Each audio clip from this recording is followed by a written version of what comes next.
예, 안녕하십니까. 저 박종호 회계사입니다. 제가 인스티비에서 여러 가지 강의를 하는데 관세사 회계학하고 내국 소비세법도 강의를 하죠. 설명회를 위해서 간단한 OT를 진행하도록 하겠습니다. 재무 회계랑 원가 관리 회계가 있다는 사실을 모르는 사람도 있겠죠. 또 심지어 회계 원리도 있습니다. 그게 다 회계학입니다. 시험 보는 과목의 제목은 회계 원리 돼 있지만은 그게 우리가 생각하는 그 회계 원리가 아니라 괜히 헷갈리겠죠? 회계 원리, 재무 회계, 원가 관리 회계 세 가지가 있다는 거예요. 야, 그럼 회계를 원리는 또 뭔데? 재무 회계가 재무제표를 학습하는 회계, 회계 장부 공부하는 것이고, 원가 관리는 원가 계산, 제품 원가 계산하고 내부 의사 결정하는 회계가 원가 관리 회계입니다. 그리고 이 재무 회계 기초가 회계 원리다라고 하는 거예요. 그래서 세 가지 과목이 있기 때문에 다른 과목하고 그냥 양 자체가 엄청나게 차이 납니다. 한 5배, 또 10배가 차이 날 수도 있다.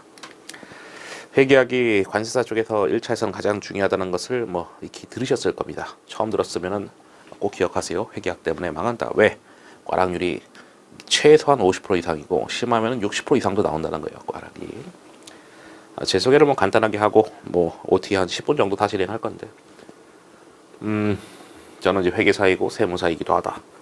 그리고 학교 돼 있고 그다음에 제가 네 번째 줄에 2013년 말까지는 우리나라에서 가장 큰 회계법인이죠. 3일 회계법인을 쭉 다니다가 퇴사했습니다. 모르는 사람들은 이런 얘기 하죠. 야, 우리나라에서 제일 큰데 왜 나왔냐. 다 나오는 구조예요. 100명 입사하면 98명 정도는 10년 안에 다 나온다. 10년 안에. 그럼 2명은 뭔데? 나오는 시기를 놓친 거지. 능력 따라서 남은 게 아니라 능력 좀 애매한 애들이 보통 남습니다. 능력이 뛰어나거나 능력이 없으면 나가는 거고 중간 정도 사람들이 남는데 그래봤자 100명 중에 2명이다. 웬만한 애들은 다 나간다. 하여튼 저 땐 그랬습니다. 요즘 회계사들은 좀 덜 나간다 하는데 연봉이 좀 많이 올라서 덜 나간다 하는데 저 때는 일하는 것 대비 연봉이 높지도 않고 힘들어 죽겠는데 다 나갔죠. 예, 뻘소리 그만하고 이제 더 좋은 얘기를 해야지. 이런 얘기 해서 뭐합니까? 그 다음에 저는 법인의 대표이사이기도 하고 또 회계법인에서 이사로 소속도 돼 있다.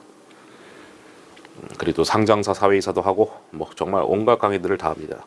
인스티비에서 몇 개 하셔도 저도 잘 모르겠어요. 너무 많은 강의를 해가지고 관세사 여기서도 과목 2개 하고 있죠. 회계랑 내국 소비세법, 보험계리사도 강의하고 손해사정사도 강의하고 관세사 신용무역사 아마 이거 말고도 더 있는데 그냥 대표적인 것만 몇 개 적었습니다.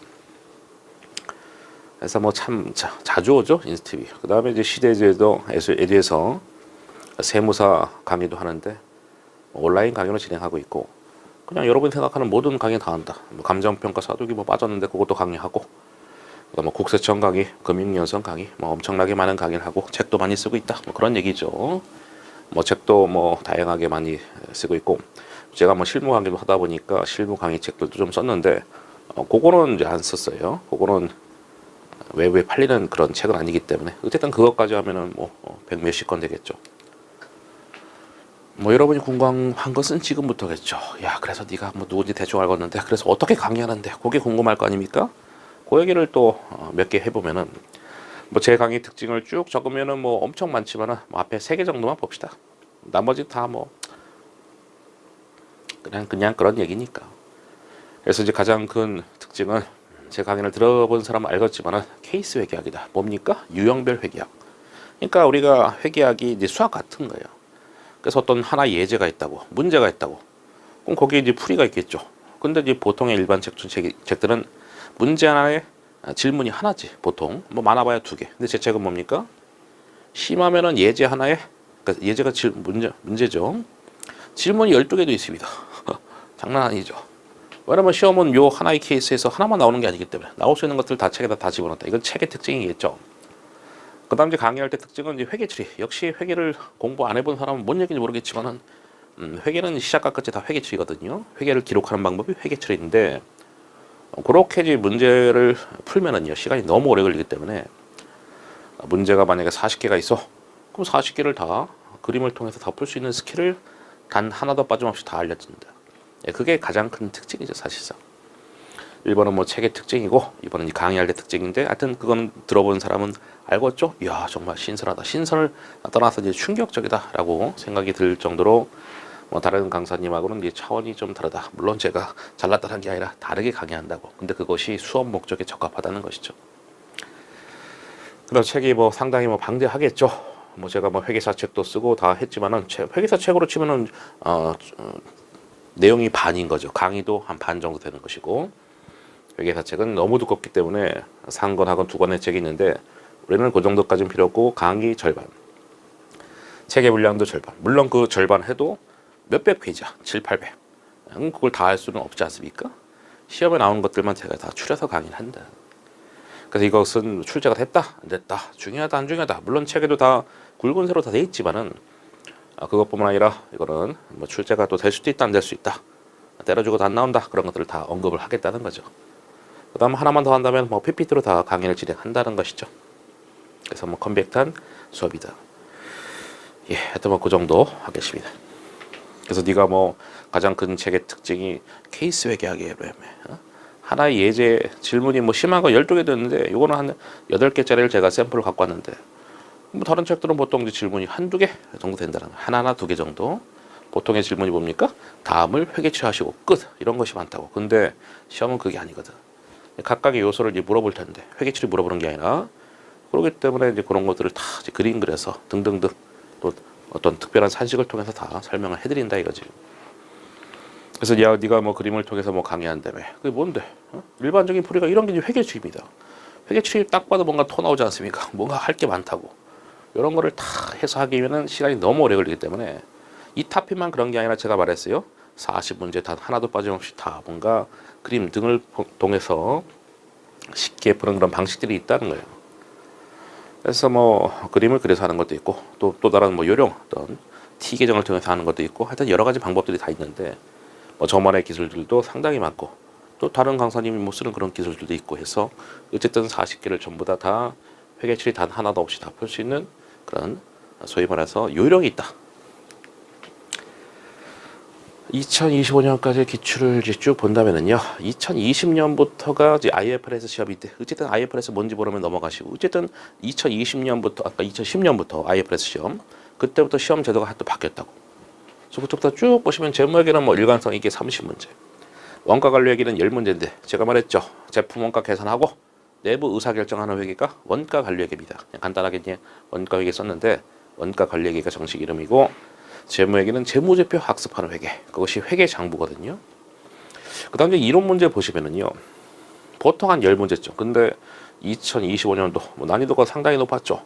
이론 문제가 말 문제인데 6개, 계산이 시간이 훨씬 오래 걸리겠죠. 뭐 죽어봐라 이거지, 죽어봐라. 그래서 말 문제를 적게 냈다는 얘기를 하면 죽어봐라 이겁니다. 한번 죽어봐라. 그래서 과락률이 장난 아니게 높게 나오겠죠. 그래서 최소한 50% 이상, 심할 때는 60% 이상 나오는 것이 회계학 과락이기 때문에, 결국 이제 관건은 뭡니까? 과락을 넘어야 돼. 그럼 재수 없던 사람은 과락이 목표입니까? 아니지. 60점, 최소한 60점이 목표다. 하여튼 요령이 다 있고 이제 푸는 방법들이 있고, 딱 하나만 제가 단적인 예를 들어보겠습니다. 제가 인스티비에서 상당히 많은 강의를 한다 했는데, 여기서 손해사정사 강의도 하거든요. 제가 15년부터 강의를 시작하게 됐습니다. 그래서 뭐 한 10년 정도 대충 된 것 같은데, 제가 처음에 왔을 때 요 손해사정사가 이제 회계학이 또 2차가 있던 거.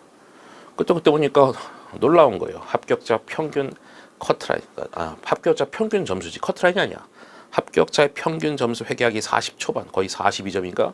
과락이 뭐예요? 40점. 그러니까 회계학 과락만 넣으면은 뭐 합격이고, 그러니까 뭐 수석해봐야 뭐 50점대, 60점대 뭐 이런 거요. 지금 수석은 100점입니다. 아니면 최소 95점. 평균도 엄청 올라왔습니다. 무슨 얘기하는 겁니까?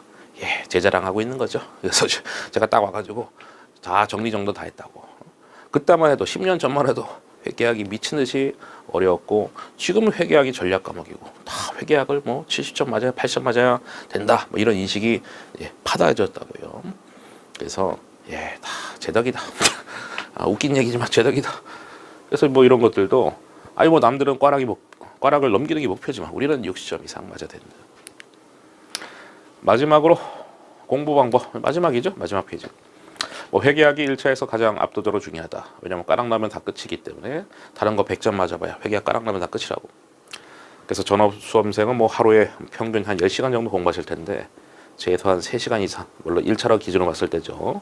물론 1, 2차 섞어서 공부하는 사람들도 상당히 많은데, 그럼 사람들은 뭐 해당 사항 없겠죠. 만약에 1차를 10시간 공부했을 때 최소한 3시간 이상이 되지. 그 정도 비중이다. 뭐 이해력이 떨어지면은 10시간 중에서 최대 한 50% 이상, 뭐 5시간 이상도 필요하겠죠. 내가 회계학의 적성이 너무 안 맞아. 그런 사람들은 뭐 1차 전체 과목에서 한 반 정도를 투자해야 된다. 그 정도로 그러니까 최소 30% 1차 기준으로, 그 다음에 최대 50%까지도 필요하다. 회계학이 미친 듯이 어렵습니다. 그래서 이런 얘기 하거든요. 야, 회계학은 반만 이해하라고. 반만. 왜? 너무 어려워서. 그 반 정도 이해하고 또는 그 이상 이해하고 나머지 다 외워주시면 되는 겁니다. 또 외우다 보면은 나중에 내공이 쌓이면서, 내공이 쌓인다는 거 뭐예요? 회석수가 늘어나면서 내공이 쌓일 것이고, 그때 되면은 뭐 내가 이해 안 된 거, 내가 단순하게 외웠던 것이 나중에 이해가 된다는 거. 그래서 처음부터 무작정 다 이해하려지 마시고 반만 이해한다 또는 반 이상 이해한다, 나머지 외운다. 외워서 하다 보면 나중에 실력이 올라간다. 아까 말했죠. 재무회계 30문제 꼬박꼬박, 원가관리 10문제고 말문제는 2개 합쳐서 대충 10문제인데 가장 최근 2025년도 봤을 때는 말문제가 10문제도 안 됐을 정도로 난이도가 확 올라가는 것이죠. 계산은 오래 걸려요. 최소 1분, 오래 걸리면 3분도 걸리는 게 계산인데 말문제는 뭐 30초 만에 풀 수 있다고. 예습 복습인데 예습은 필요 없다, 복습은 필수다. 복습이 가장 또 중요한 것이죠. 예습은 쓸데없는 예습을 해봐야 아무런 도움이 안 됩니다. 내가 안 중요한 거 막 연연하게 되고 중요한 거 뭐 무시하게 되고 하여튼 뭐 의미가 없다고. 복습은 반드시 하루 이내로 하시고, 내가 만약에 직장을 다녀 뭐 그런 사람들 있지 않습니까? 직장 다녀도 1차는 충분히 붙을 수 있다고. 회계사도 마찬가지고. 근데 2차가 좀 안 되겠죠. 어쨌든 직장인들은 최소 이틀 이내로는 반드시 복습. 왜냐면은 내가 수업 시간에 잘 이해가 됐어. 근데 금방 까먹는다고요. 휘발성이 너무 강하기 때문에 무조건 복습은 하루 이내로, 직장인 기준 이틀 이내로 하시라. 그 정도 하면은 어느 정도 제가 어떻게 가르치는지 뭐 감이 잡혔을 거라고 생각하고, 회계학이 어떤 과목인지 대충 감이 잡혔으라고 생각이 듭니다. 그럼 이제 실제로는 강의 때 뵙도록 하시고 이 정도로 해서 마치도록 하겠습니다.